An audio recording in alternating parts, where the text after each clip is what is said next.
galera, sejam muito bem-vindos a mais um I na Prática com Alex Leite. E aqui sempre naquela proposta de fazer tudo de maneira muito prática para que você consiga aplicar no dia a dia da sua carreira, do seu trabalho, na sua empresa. Hoje, pessoal, continuamos com a nossa websérie aqui de transformação digital e falaremos do nosso terceiro pilar. E esse terceiro pilar, tão importante quanto os outros, é sobre experiência do cliente. Não existe transformação digital sem experiência do cliente. A experiência do cliente, ela se consuma, ela só existe no momento que o cliente está usando o produto ou serviço? O que você acha? Será que tem mais pontos que também contam para a experiência do cliente? Se você quer entender quais são todos os pontos que tocam e falam da experiência do cliente, fica com a gente para continuar e aprender um pouquinho sobre a experiência do cliente. Então, roda a vinheta. Pessoal, quando a gente fala de experiência do cliente, muita gente tem uma falsa impressão que a experiência do cliente é só naquele momento de uso do produto ou do serviço. Isso é algo completamente errado. Porque a experiência do cliente começa lá no início da sua jornada. Se, por exemplo, estou falando de vender alguma coisa, estou falando que o cliente começa lá na procura do produto, até o momento da compra do produto, até o momento do primeiro uso e até o momento de quando o produto dá algum problema, do serviço, do atendimento depois. Toda essa ponta inteira significa experiência do cliente. A experiência do cliente, a gente pode tentar deixar ela de maneira mais clara para você entender que são todos os touch points. Alex, touch points, o que é isso? Pontos de contato. Veja, para entender na prática, a experiência do cliente é toda vez que o cliente tem algum ponto de contato com a sua empresa, ela tem obrigação de dar uma experiência incrível para o cliente. Então, se o ponto de contato é via internet, tem que ser uma experiência legal. Se o ponto de contato é via um aplicativo no momento do uso, tem que ter uma experiência legal. Se o ponto de contato é quando dá algum problema, tem que ter uma experiência legal. Veja, pessoal, que essa experiência do cliente, ela tem também várias vias, né? Não é só do cliente para com a empresa, mas também da empresa para com o cliente. Se, por exemplo, eu estou mandando algum aviso de pagamento para o meu cliente, isso tem que ser uma experiência legal. Se eu estou pedindo para ele fazer um cadastro, tem que ser uma experiência legal. Então, pessoal, touch points é a chave da experiência do cliente. Esse touch point acontece de vários momentos e vários lugares de ponta a ponta. Agora você pode estar pensando aí, pô Alex, mas na transformação digital eu preciso mapear esses touch points? Preciso. E preciso mapear touch point na experiência de uso, na experiência de consumo, e eu preciso mapear e criar uma experiência diferente do que ele tinha com o processo anterior. Então, pessoal, agora vai uma dica muito prática. Quando a gente começa um processo de transformação digital, por muitas e muitas vezes, a gente tem uma vontade natural de olhar o processo atual e tentar melhorar um pouquinho. E eu vou falar para vocês, percam totalmente esse mindset.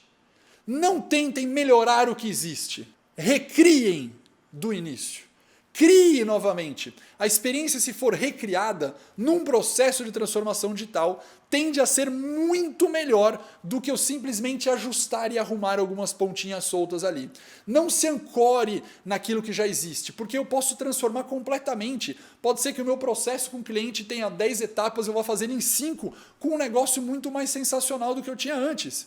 Então, pensem nisso, joguem fora o modelo e criem outro. Puxa, Alex, eu fiz isso aqui na minha empresa e na verdade deu muito parecido. Sensacional, porque significa que o seu processo anterior já estava próximo do modelo ideal. Mas, a grande maioria das vezes isso não acontece. Bom, Alex, mas na prática você está falando sobre o consumo de serviço, por exemplo, eu comprando de alguma empresa ou vice-versa.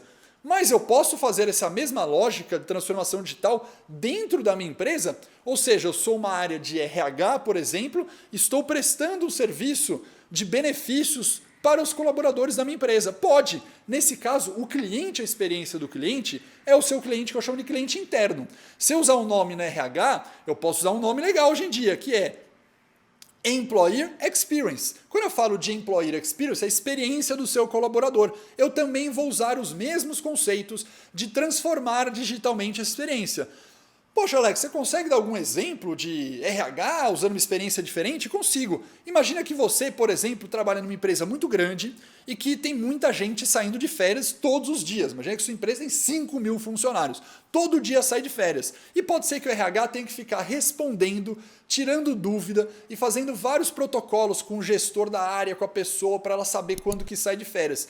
De repente, pessoal, você cria um chatbot automático, onde esse chatbot é divulgado para todos os funcionários e esse chatbot, na hora que o funcionário lá, o colaborador, entre e pergunta das férias dele, o chatbot vai lá no banco de dados e responde: suas férias podem ser tiradas tal dia. Posso agendar agora? E o chatbot responde: sim, agendado, acabei de enviar um comunicado para o seu gestor. Você imagina uma experiência dessa, galera?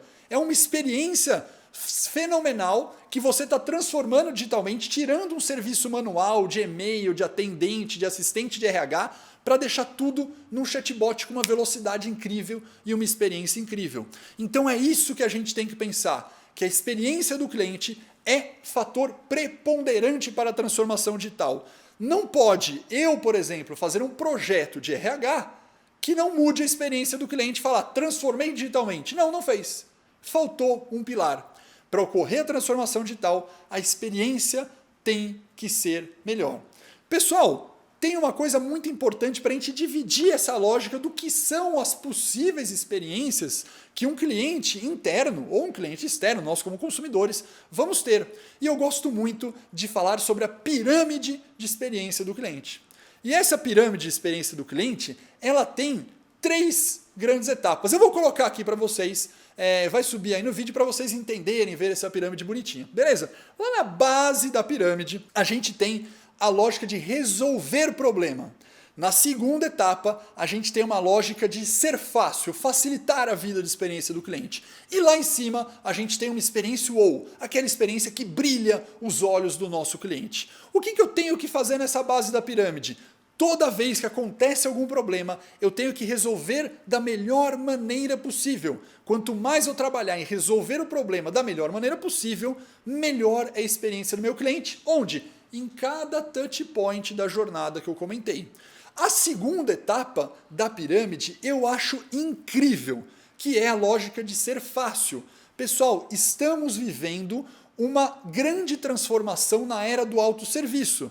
O que é o autosserviço? É os nossos clientes autosservirem daquilo. Quando eu dei o exemplo do chatbot do RH, é um autosserviço. Veja, eu não precisei mais ligar para o RH, mandar um e-mail, pedir, esperar uma pessoa responder. Eu simplesmente sozinho entrei no chatbot, me respondeu sozinho e eu não incomodei ninguém. Mais rápido, menos recurso e eu fazendo as coisas sozinho é muito mais agradável para a minha experiência. Então invistam, pessoal, em muito self-service, em muito autosserviço. Quanto mais autosserviço tiver, melhor a experiência do cliente. Até que eu chegue no topo da minha pirâmide, que é quando eu coloco a experiência ou são aqueles momentos mágicos que eu quero colocar para que ele tenha uma memória afetiva incrível dentro de tudo que eu estou tendo. Galera, se vocês curtiram então, deixa o like aqui, se inscreva no canal e ative o sininho para que a gente possa mandar os próximos vídeos do nosso 4º pilar de transformação digital. Beleza? Combinado? Abraço e até o próximo. Então, galera, se vocês gostaram aqui, se inscreva. Não vai dar de novo, não pode falar se gostaram, né? A ordem é: se inscreva no canal, deixa...